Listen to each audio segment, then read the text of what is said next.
ഒരു വീട് എന്ന് പറയുന്നത് എല്ലാവരുടെയും സ്വപ്നമല്ലേ? ഒരു ആയുസിന്റെ അധ്വാനം കൊണ്ടുണ്ടാക്കുന്ന വീട്ടിൽ നല്ല ക്വാളിറ്റി ഉള്ള ഐറ്റംസ് യൂസ് ചെയ്യണമെന്ന് എല്ലാവരും ആഗ്രഹിക്കുന്നില്ലേ?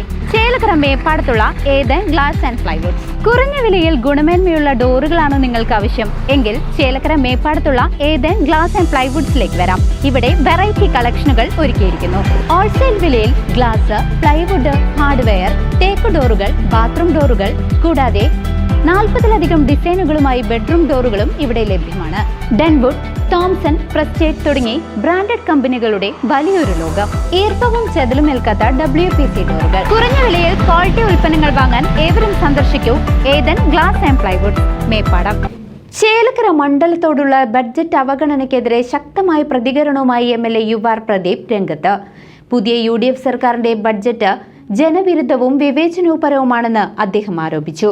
സമ്പന്നരെയും വൻകിട കോർപ്പറേറ്റുകളെയും മാത്രം സഹായിക്കുന്ന തികച്ചും ഒരു അദാനി ബജറ്റാണ് UDF സർക്കാർ പ്രഖ്യാപിച്ചിരിക്കുന്നതെന്നും സാധാരണക്കാരെയും ചേലക്കര പോലുള്ള പിന്നോക്ക മണ്ഡലങ്ങളെയും ബജറ്റിൽ പൂർണ്ണമായും അവഗണിച്ചിരിക്കുകയാണെന്നും UR പ്രദീപ് MLA ആരോപിച്ചു. ഇന്നലെ 2026 പുതിയ UDF ഗവൺമെന്റിന്റെ ബഡ്ജറ്റ് പ്രഖ്യാപനമായിരുന്നു ഇന്നലെ. പക്ഷേ ബഡ്ജറ്റിനകത്ത് ഞങ്ങളെപ്പോലുള്ള ആളുകൾ വലിയ പ്രതീക്ഷയോടുകൂടി കണ്ടു.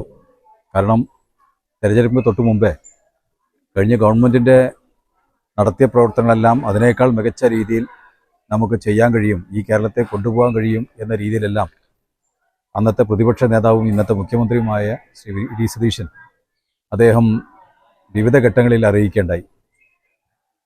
കേരളം ഒരു മാറ്റം വേണം എന്ന് ജനങ്ങളും ആഗ്രഹിച്ചു.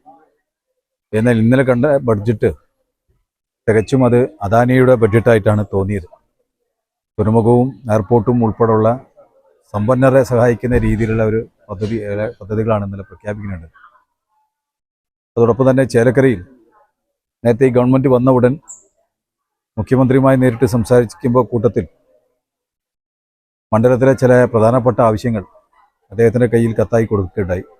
പ്രത്യേകിച്ച് പഴയന്നൂർ കേന്ദ്രീകരിച്ച് നമ്മുടെ ചീരക്കുഴി ഡാമുമായി ചേർന്ന് നമുക്കൊരു ഫയർഫോഴ്സിൻ്റെ സ്റ്റേഷൻ വേണമെന്നും ആ ആവശ്യം അതിനാവശ്യമായ സ്ഥലം ഉൾപ്പെടെ എല്ലാം തയ്യാറാണ് എന്നിവർ കൊടുക്കേണ്ടായി.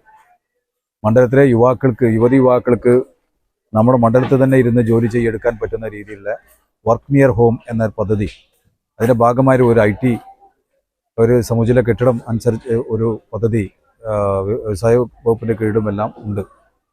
അത്തരം പദ്ധതി നമുക്ക് ഇവിടെ കൊണ്ടുവരാൻ സഹായിക്കണം എന്ന് പറഞ്ഞു കൊടുക്കേണ്ടായി. UDF MLAമാരുള്ള മണ്ഡലങ്ങൾക്ക് മാത്രം പുതിയ പദ്ധതികൾ അനുവദിച്ചുകൊണ്ട് ജനാധിപത്യ വിരുദ്ധവും വിവേചനപരവുമായ സമീപനവുമാണ് പുതിയ സർക്കാർ സ്വീകരിക്കുന്നതെന്നും ചേലക്കരയുടെ അർഹമായ അവകാശങ്ങൾ നേടിയെടുക്കാൻ വരും ദിവസങ്ങളിലും ശക്തമായ ജനകീയ സമ്മർദ്ദവുമായി മുന്നോട്ട് പോകുമെന്നും UR പ്രദീപ് MLA വ്യക്തമാക്കി. നമ്മുടെ പ്രദേശം ഇപ്പോൾ ആനയുടെ ഭീഷണിയിലാണ്. നമ്മുടെ എളനാട് മുതൽ വാഴക്കോട് വരെയുള്ള പ്രദേശം, മുള്ളൂർക്കര പഞ്ചായത്ത് വരെ. അതായത് ഇപ്പോൾ പ്രാഥമികമായി ചെയ്യേണ്ട ഒരു കമ്പിവേലി ഉൾപ്പെടെയുള്ള MP അതുപോലെ തന്നെ MLA എല്ലാം ഇടപെട്ടുകൊണ്ട് നമുക്കത് പരിഹരിക്കാൻ താൽക്കാലികമായി പറ്റിയാലും സ്ഥിരമായി ജീവനക്കാരുടെ ഒരു സാന്നിധ്യം ഇവിടെ വേണം. അതുകൊണ്ട് നിലവിലുണ്ടായിരുന്ന നമ്മുടെ വാഴക്കോടുള്ള ഈ ഫോറസ്റ്റ് സ്റ്റേഷൻ അവിടുന്ന് പീച്ചിരിക്ക് എടുത്തു മാറ്റുകയുണ്ടായി. അത് നമുക്ക് അവിടെ പുനഃസ്ഥാപിച്ചു തരണം. അതിനാവശ്യമായ ഫണ്ട്, കെട്ടിടത്തിനാവശ്യമായ ഫണ്ട് വേണമെങ്കിൽ അതും സൗകര്യപ്പെടുത്താം എന്നെല്ലാം പറഞ്ഞ് ശ്രദ്ധയിൽപ്പെടുത്തുണ്ടായി. ഈ ബഡ്ജറ്റിൽ അതെല്ലാം പ്രതീക്ഷിക്കുകയുണ്ടായി. പക്ഷേ ചേലക്കരയിൽ ഒന്നും തന്നെ ഉണ്ടായിട്ടില്ല. കഴിഞ്ഞ ഇടതുപക്ഷ ഗവൺമെൻറ് പ്രഖ്യാപിച്ച പദ്ധതികൾ മാത്രമാണ് ഇപ്പോൾ ഉള്ളത്. അത്തരം പദ്ധതികളിൽ ഞങ്ങൾ ഇന്നലെ ഒരു പരിശോധന നടത്തി. പക്ഷെ അത് പോയിട്ടില്ല. എന്നാൽ അതിനാവശ്യമായ പണം കിട്ടുമോ ചോദിച്ചാൽ അതിനും ഒരു ഉറപ്പില്ലാത്ത ഒരു രീതിയാണ് നമുക്ക് കാണാൻ കഴിയുന്നത്.